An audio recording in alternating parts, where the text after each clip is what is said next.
yang ketiga ya. Lalu yang keempat, aturan dasar harapan. Nah, ini juga penting nih ya. Jadi kalau seseorang yang kita percayai atau Anda hormati mengharapkan melaksanakan tugas, kita cenderung melaksanakan. Kenapa? Ya, trust itu penting. Sales kalau sudah tidak dipercaya, mau dia berupaya sampai nyungkir balik, ya sudah babak belur. Orang beli hanya karena transaksional. Orang beli karena saya butuh, bukan karena saya percaya. Jadi kenapa saya selalu ngomong, kita ini yang harus dibangun itu adalah reputasi diri. Reputasi kita dikenal sebagai apa?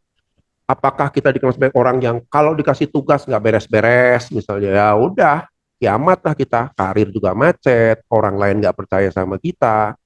Tapi kalau kita dipercaya sebagai, wah kalau saya sudah minta tolong Pak Andreas, semua beres, semua tuntas. Kalau saya sudah minta tolong Pak Nigar, pasti kejadian, semua sampai target. Wah udah, nggak usah kita bingung dengan karir kita. Begitu kita punya reputasi yang baik, melaju semualah semuanya. Kenapa? Trust itu penting. Jadi aturan dasar harapan, ya. Dan ini juga sama, ya. Kalau kita bicara prinsipal yang sudah percaya dengan Borwita, mereka kan ingin trust. Makanya hati-hati tim kita semua yang ada di Borwita ini dalam berbicara, dalam berkomunikasi harus selalu selaras ya. Artinya jangan menjanjikan yang aneh-aneh. Siapa? Pokoknya nanti aman lah. Kalau kita nggak yakin, jangan. Karena kalau sekali kita bermasalah, sekali kita nggak dipercaya, orang mulai mikir-mikir lagi, kok gini ya caranya? Kok orang ini nggak bisa saya percaya? Kemarin katanya begitu, udah repot, ya. Tapi kalau kita dipercaya, apapun yang kita lakukan, mereka pasti. Ya, jadi harus bangun ya image diri kita masing-masing nih. Ya, ke toko juga sama, jangan janji. Karena gini ya, seringkali para sales, karena saya ngerti juga mereka dikejar target. Ada pressure yang tinggi dengan target. Sehingga ketika ditanya sesuatu, jawabnya sekenanya. Yang penting jualan gua laku deh. Itu hampir sebagian besar sales, di otaknya tuh ya begitu. Yang penting laku dah. Urusan belakangan, nanti begitu termin pembayarnya salah, barulah bagian akunting bingung. Lah, kenapa terminnya panjang begini? Kan kita nggak ada aturan gitu. Iya Bu, soalnya biar cepet laku. Nah ini, tapi jangka pendek oke, laku untuk 1 2 bulan, tapi untuk berikut-berikutnya membangun trust, mengembalikan trust toko kepada perusahaan, setengah mati. Ya, nah ini mesti hati-hati nih. Ya itu karena tadi, ya. Jadi kalau saya pribadi ya, lebih baik saya menolak, menolak ya di satu sisi, tapi orang percaya gitu ya. Itu memang nggak mudah ya, kadang-kadang kita juga pressure, aduh kok nggak ada order nih ya, kalau gua mau keras-kerasan atau kalau mau kaku nggak dapat order nih. Tapi saya dari proses sekian lama saya lebih memilih yang penting trust orang deh. Jadi saya kalau misalnya contoh ada satu program atau satu project dan saya nggak bisa lakukan, walaupun dia butuh banget Pak, tolong dong. Saya akan bilang, oh maaf Bu, nggak bisa, belum bisa kita. Jadi lebih baik begitu. Mungkin dia sakit hati di awal ya karena ditolak. Tapi lihat, mereka berpikir, kok saya pikir-pikir kalau Pak Andreas yang saya minta kok lebih dipercaya ya. Iya ngomong iya, nggak ngomong enggak. Udah gini aja deh. Jadi saya coba menggali kan bertahun-tahun kemudian. Ada satu perusahaan yang saya pernah tolak dulu ya. Jadi mereka itu, jadi saya kan bertanggung jawab, laporan itu bertanggung jawab ke direksi. HRD-nya minta, padahal nggak boleh, direksi udah bilang ini nggak boleh ya, laporkan ke saya direct. Tidak boleh ada bawahan saya yang pegang laporan ini. Siap.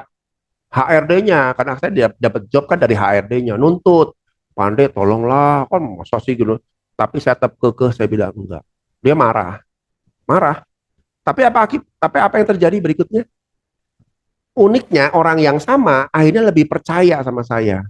Lalu saya ujung-ujung bertahun-tahun saya tanya, Pak, sorry, kan Bapak dulu saya tolak begini kok, Bapak tetap kerjasama dengan kita sih. Karena saya lebih percaya orang yang ya ngomong ya, enggak ngomong enggak.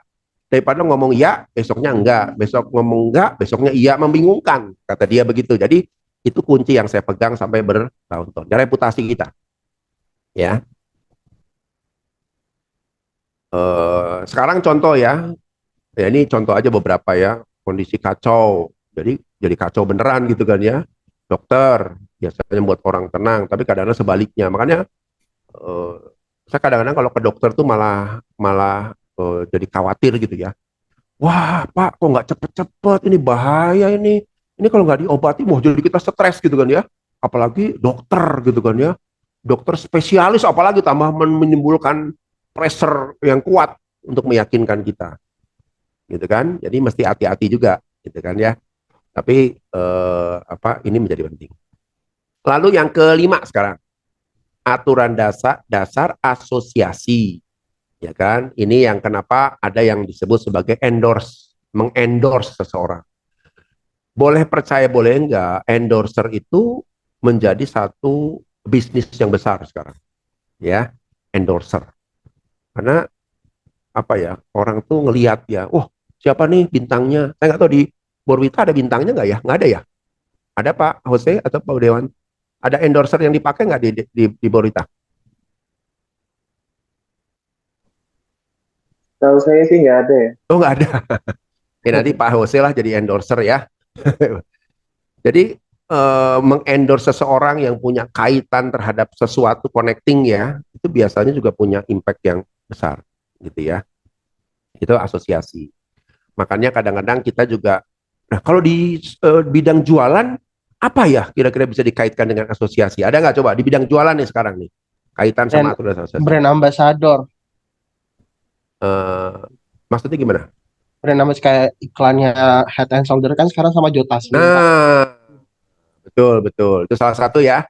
Artinya Ya. orang terasosiasi. Enggak, tapi kalau dalam kaitan dengan toko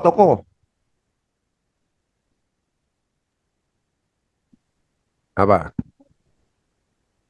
Brand ambassadornya sales berarti, Pak. Sales representatifnya. Enggak, bukan salesnya. Tapi dia bisa ngomong begini, Pak, ini toko yang sebelah sono nih Pak, toko gede ya. Jadi kita misalnya nawarin ke satu toko yang skupnya lebih kecil, tapi ada toko gede juga yang kita pegang, itu eh, kita bisa jadikan sebagai ambasador juga. Jadi ngomong gini, Pak, itu toko sebelah juga udah ngambil loh Pak. Itu laku banget tuh. Nah itu juga brand ambasador tuh, toko sebelah gitu ya. Itu kan saingan gua nih. Wah boleh juga deh. Nah, akhirnya orang terdorong untuk membeli. Itu kadang-kadang juga karena dia punya asosiasi terhadap sesuatu yang lebih besar. Jadi banyak orang ya kalau saya lihat ya, ada orang yang ada konsumen yang tipikalnya itu panasan gitu ya. Jadi kalau dia dipanas-panasin bahwa Pak perusahaan sebelah udah pakai lo, panas tuh bawaannya panas tuh pengennya, masa sih? Iya Pak begini-begini, panas tuh dia langsung oke, saya beli juga deh. Nah ada yang begitu gitu ya, tipe-tipe orang begitu ya. Jadi ngikut-ngikut gitu kan ya. Tadi siapa yang ngomong tadi ya? Pak Ferry. Pak Oh, Ferry. Pak Ferry, oke, 50.000. Sampai kapan di Malang? Kalau 50.000 ya. mungkin Oke, kalau ada pertanyaan? Pak, Ibu. Ya, silakan Bu Vivi. ya mungkin kalau toko dipajang yang bagus gitu mungkin bisa berdampak juga kan toko-toko lain mungkin bisa membuat toko lain juga ikut mau dipajang gitu Pak. Apalagi kalau misalnya apa namanya penjualannya jadi meningkat, bisa salesnya bilang toko sana mau dipajang, penjualannya meningkat. Toko kamu mau dipajang nggak supaya penjualan meningkat? Mungkin seperti itu bisa juga ya. Wah, sangat bisa. Bu Vivi, saya setuju nih, bagus nih ya. Jadi misalnya kita, tapi mungkin harus kita lihat juga. Kalau nanti sales di lapangan, sebenarnya peka. Kan ada toko nih ya, toko-toko dan setiap toko kan punya connecting, punya pertemanan, punya komunitas dan lain sebagainya ya. Kita harus petakan dulu mana toko yang kira-kira menjadi panutan dari toko-toko yang lain. Kan ada ya.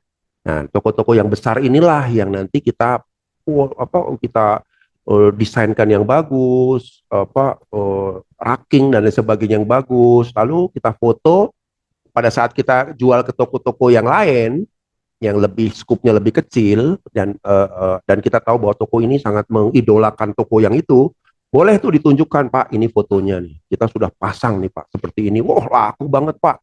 Jadi pas fotonya pas banyak orang gitu ya, atau pas apa gitu ya. Nah pinter-pinter kita juga tuh, nah itu bisa jadi brand ambassador, saya setuju Bu Ki.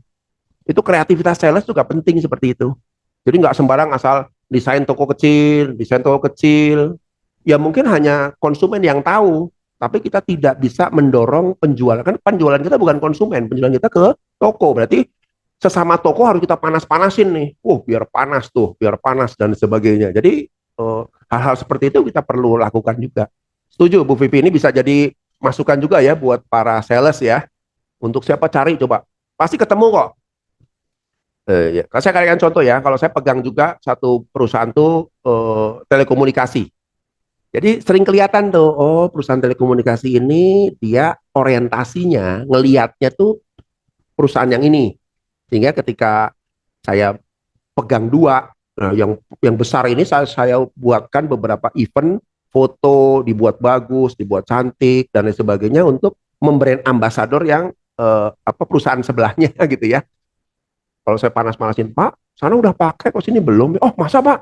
Iya Pak, assessment begini begini begini. Oh gitu, coba gimana? Wah langsung semangat karena dia panas terus tuh ngelihat yang lebih gede dan dia respect sama perusahaan lebih gede karena itu bisa inikan dia juga gitu ya. Oke, 50.000 buat Bu Vivi, bagus sekali nih. Ya. Ada lagi yang lain?